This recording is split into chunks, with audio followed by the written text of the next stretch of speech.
Okay, good morning, good morning, good morning. Another grand rising. Just checking in, guys. And I know you're all sitting there looking like, wait a minute, what happened to her hair? So listen, natural hair is hard to maintain. I've tried so hard. I've tried so hard. It's not the easiest thing to maintain if you want it to be neat and tamed, right? So yeah, I did go in and I did some braids. But again, remember I told you that there's a surprise coming up, and so soon you'll know what that surprise is. But this morning I want to say thank you, thank you, thank you for all of you who have been supporting. If you haven't subscribed to the channel as yet, please stop by and subscribe to support and like a video or two or more. Trending live TV. I see you going digging deep and pulling up those old videos and liking them and commenting on them. I so appreciate you.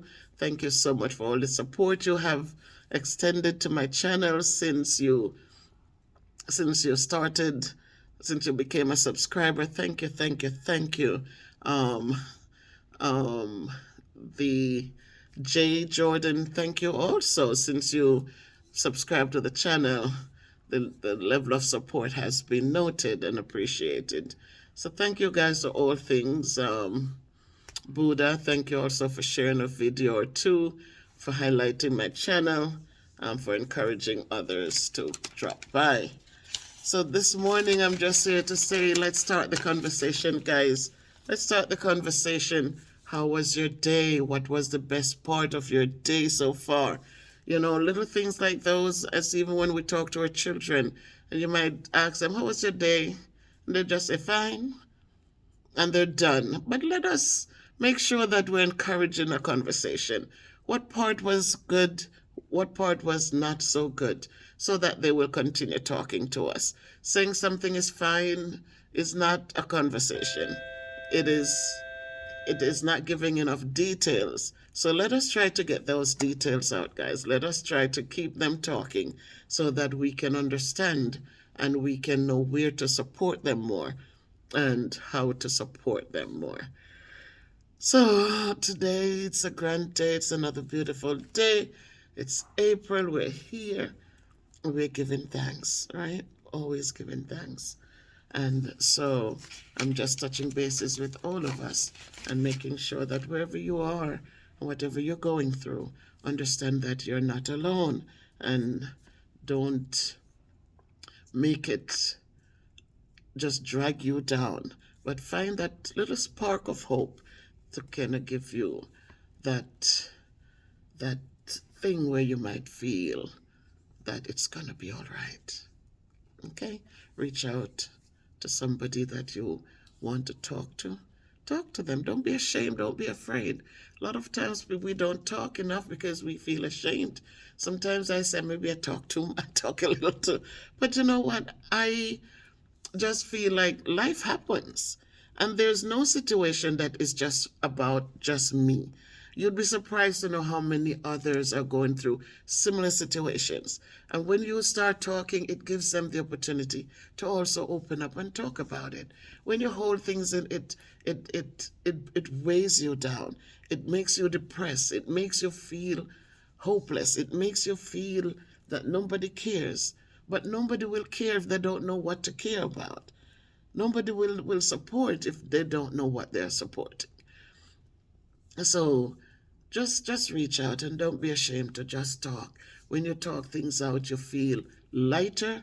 You feel that moment of whoa, you know. Sometimes we pretend and like things are nice and good when deep down there's so much going on. So don't be ashamed to talk about things, because believe me, as human beings, we experience very really similar situations. All right. So shout out to all of you who are out there on the grind today, and those of you who are not able to, but you're home maybe babysitting your grandchildren so your children can get out there and work. Um, those of you who are working from home, I say, you know, a grand rising to you also. From the teachers who are in the classroom this morning, It's another month. We're getting closer to vacation. But we know that as those of us in these places where the winters are obvious, we know that as it becomes lighter and it becomes warmer, the bad behaviors ramp up higher. But let's pray and hope and just ask God to walk with us, surround us, and be the covering for us so that we are able to just withstand the things that are the darts that come at us as it relates to the negative behaviors of our children. Sometimes it's not so much the negative. I think if we start having the conversations and ask them to explain things, then we can understand it better from their point of view. So that's where I'm at today, like thinking that we should have more conversations. So it's not just about punishments, it's not about just consequences, but also about, tell me, was that necessary? Talk to me, why did you do that? Sometimes kids will say, I don't know. And then you can steer them in the direction of, if you're doing something and you don't know, then maybe you shouldn't do it. So let's have conversations, guys. Let's have good conversations. And let's ask questions that will allow more conversations to take place. All right. If somebody says, boy, today I feel so bad.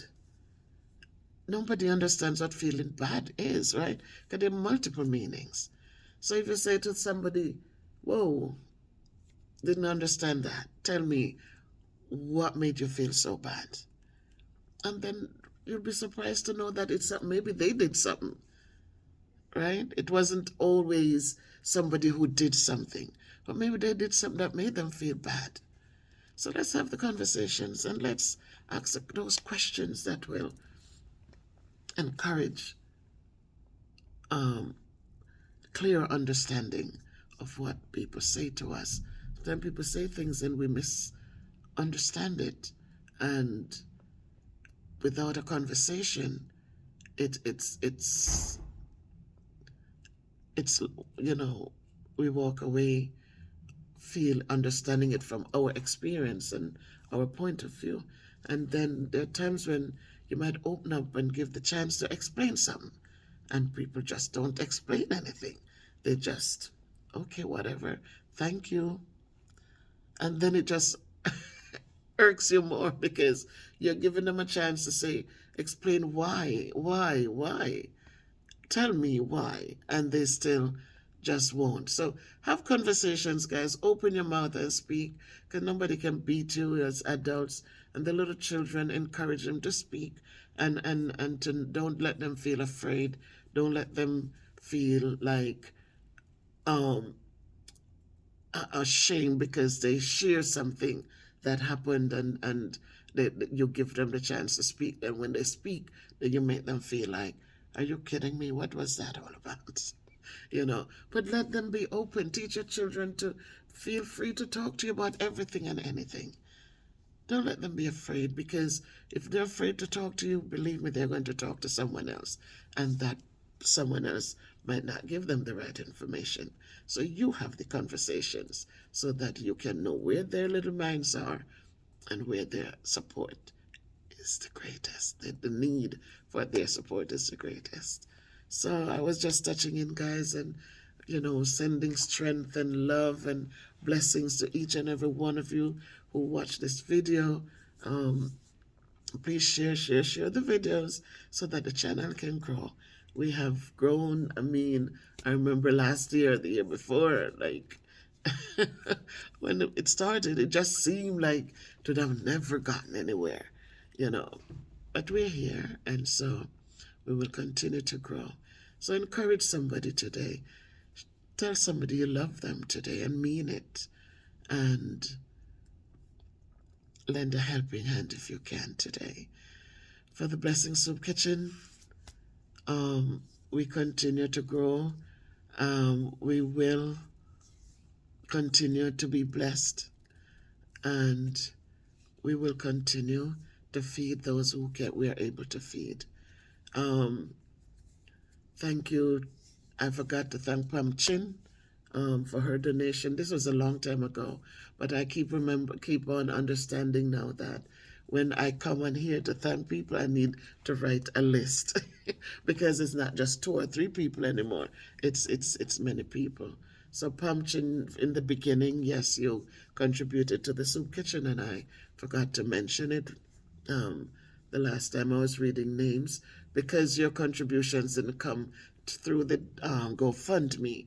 And then, so when I was reading from my email, because every time a donation goes into the GoFundMe, I get an email. So I was reading from the email. So those of you who send funds separately, like Maurice and my neighbor, Miss Hyacinth, and my brother, who gave directly to me, and Pam Chin, who sent the check to me, and who else? And Randolph, who sent directly through PayPal.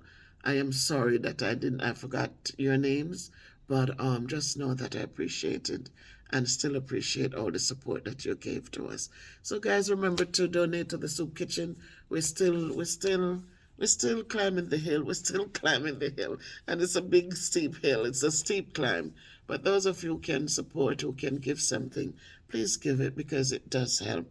The cylinder of gas, it only can last so long, and we have to replenish. So it's not just the food, but also the gas to cook that food. All right, so please, guys, as you watch the videos and I share the link, or you go back to the videos with the links in it, please support the soup kitchen. The GoFundMe page is there. I have PayPal and I do have Cash App. However you can support, please support. Each one helps one, right? And again, as I said, the need is great in Jamaica. I know that some of us, growing up in those years, we know that the poverty is a reality for many of us. Coming on, we know that in every country, you're going to have those who have more than they need, and then you have those who can sustain, and then you have those the struggle is real every single day. Every day the struggle is real. And so because of that, I tell you, see, oh my God. Yeah, the light is on sensors, and so if you're not moving for a while, it just goes out. So that was that one. That was. But yeah, the struggles are real for many, and a lot of times people will say, look at how them dress. I'm not gonna take my money, get them but the point is, not everybody was at a low level. Before COVID, people probably were up and about doing a little this and that and saving a little bit here and there. But then COVID came, and the struggles became harsh. The struggles became worst. The struggles are real. And people might have had their nice little dresses or a nice shirt prior to COVID. It doesn't matter. It doesn't mean that because they're not dirty and grungy that they don't need support. Let us support, man, where we can. Those who can, I know it's hard for many, but for those who can afford, some of you have people abroad, tell them that when they send something, send a little extra for the neighbor. Send a soap, send a bag of rice, and a little extra so you can share with the neighbors. So we know that, again, it's hard. It is hard. And whether you're down there, you're here. The thing about me, the reason I started during the COVID thing, I realized that here in America, we had access to so much more than those of you down there in the country, in the rural areas in Jamaica. And so that is why I jumped out and said I was willing to just support. And now we have our own little soup kitchen doing our own thing with the 15 and the 2, I think it's 17, 15 and 2 get groceries so they can provide for themselves. I am thankful for that and for however long it will last. Thing about it is, we're not, we're here to support, but we're also saying that if you have been given the opportunity to save, to put away something, it doesn't mean now you're going to squander it on something that frivolous. You need to put that away so that if and when the soup kitchen does stop, if and when it becomes a point where if I'm not working and I cannot afford to send that 300 each month, and the GoFundMe is not generating funds as we thought it would, then you should be able to provide a meal or two or more, because you have been given that cushion to put away whatever you would have spent to provide the meals now that you are now getting for free. So don't sit back and think, oh yeah, we're getting free meal and so we can go buy this or that or go, don't do that. I always say to people, if I send you a barrel, the monies that you would have been spending for groceries, you stuff it in a jar. Don't feel like now you get a barrel and you have all this rice and milk, rice and oil and canned goods and all of this. And so you're going to live lavishly. And the funds that you were spending for groceries, you now think that it should be spent. No, you're getting a cushion. So it means that what you would have spent, the 3,000 or 5,000, put it away somewhere. So that when the barrel contents is finished, and Miss Bev doesn't send you a barrel, you have that little extra to keep going. A lot of times people just need a break, but sometimes people get breaks, and they don't use that break effectively. They find something extra to go start that they wouldn't have been able to afford if they were spending that extra 5,000 on their food. So I always say to them, don't create more debt when you get a break. Put aside those monies you would have spent over here and keep it going, keep building on it. And you'll be surprised to see that in the end, when this is no longer there, that you're going to keep having, because each time you're going to be able to have that extra available to you. So we got to think smart, guys, and know that people are not going to be here to do all every day. But when they do, put away that little bit that you didn't have to spend so that it will continue to replenish. Put it away and so that it is going to sit there, it will grow. So you won't be in need. People give you a chance to be ahead. So that means the need is going to be less. So yes, we know it's real. Poverty is real in any country you go to. Wherever you go, the poverty is real. And we help those we can help, and we move on to also help others. So we're not going to sit in one spot and just help them to be fat and look good, while you have others who can't even, don't even have the a meal or two each day. So let us remember that, guys. And nothing is permanent, right? Nothing is permanent. Your condition is not permanent. And so we can build as we get the support that we need. So that's my message today, guys. So get up and remember the Lord is our shepherd, and we shall not want, because he maketh us to lie down in green pastures, and he leadeth us beside the still waters, right? He's always providing. Green pastures come in different shapes and forms, right? Somebody to give us a meal, somebody to help us with something, somebody to help us. God is not taking you and to bring you next to it. He provides people in your life to provide those green pastures for you, right? So the pastures are green and the still waters are there, so you should never be hungry. You should never be hungry, right? And so believe it today, claim it today, and move forward in Jesus' name. Amen. So if you can be good, be careful, walk good, live good, believe in God, keep your hand firmly in the hands of the man who stilled the waters and calmed the seas and brought down manna from heaven for those in the wilderness. He is still the same God yesterday, today, and he will be the same God forever. Trust him, talk to him, chat to him, whisper to him, pray to him, and he will provide the things that you need. That's what you need. So thanks to everybody, and thank you for all your love and your support and your respect and your appreciation. Thank you. I do likewise for you.